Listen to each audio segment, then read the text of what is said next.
as you say in the book, grace doesn't just overcome guilt or shame. It also empowers obedience. It also empowers a new way of living.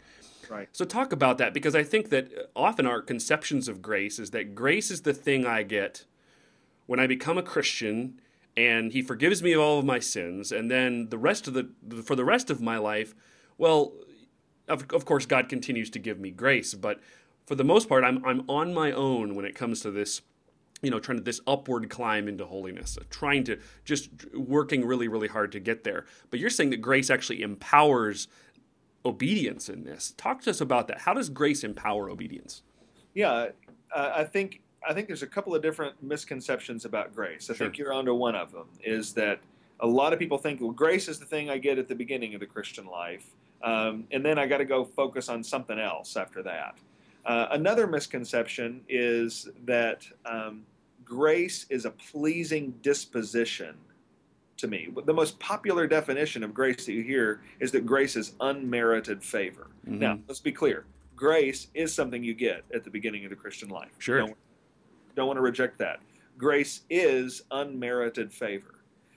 But grace is also more than that. Grace is something that continues through the Christian life. As the hymn says, "'Tis grace has brought me safe thus far, and grace will lead me home." Yeah. So I need grace at the beginning. I need grace now. I need grace in the future. I need grace all the way until I get to heaven. In fact, I'll even need grace in heaven.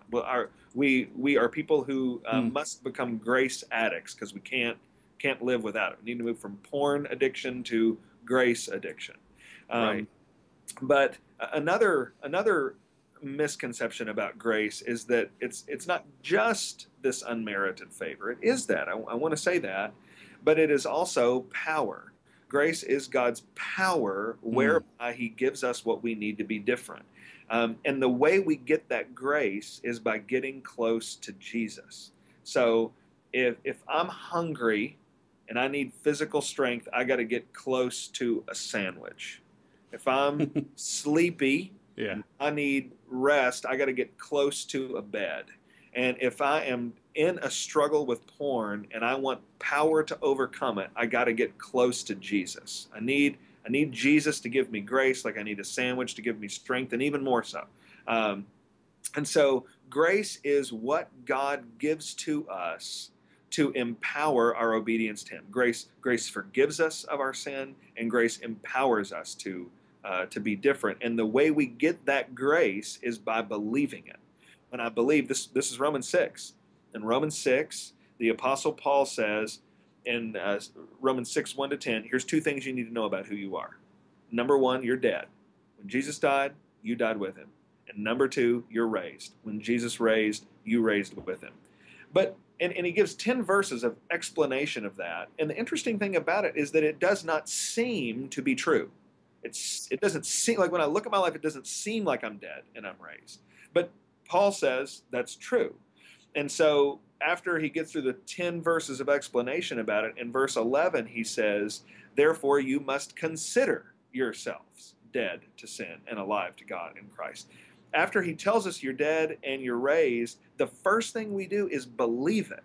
We believe the grace, and when we believe the grace is ours, the grace is ours. And then in verses 12-14 of Romans 6, he begins to tell us how to fight sin, how to not present ourselves to sin, but how to present ourselves to God. And so I take it that if we are going to fight in a victorious way any sin, but particularly the problem of porn, we need to believe who we are in Christ, and then out of that belief, we fight. And if we try to fight, but we haven't believed the grace, then it's like starting Romans 6 and verse 12, and it's like starting Romans 6 with no power.